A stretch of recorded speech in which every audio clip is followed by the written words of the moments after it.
అది శ్రీమాత్రే నమః సర్వవ్యాధి ప్రశమని సర్వమృత్యు నివారిణి శ్రీమాత్రే నమః. ఇలా వాక్యానికి రెండు వైపులు పెట్టి జపం చేస్తే అదొక సిద్ధి. ఇలాగా శ్రీమాత్రే నమఃతోనే ఎన్నో సంపుటితం చేయొచ్చు. మనం మొదటి రోజు నుంచి చెప్పుకుంటున్న శ్రీమాత్రే నమః మహిమ. ఈ సర్వవ్యాధి ప్రశమని సర్వమృత్యు నివారిణిలో ఉన్న భావాలు చూద్దాం.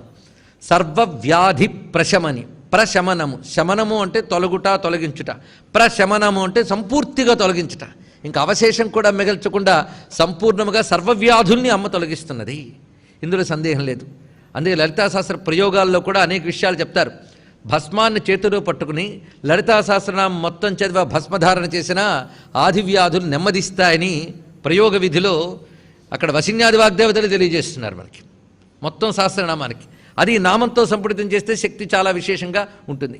సర్వవ్యాధులు అంటే అన్ని రకాల వ్యాధులు అని. వ్యాధులు ఎన్ని రకాలు ఇప్పుడు చెప్పమంటే అందరికి భయం కూడా వేస్తుంది. అన్ని రకాల వ్యాధులు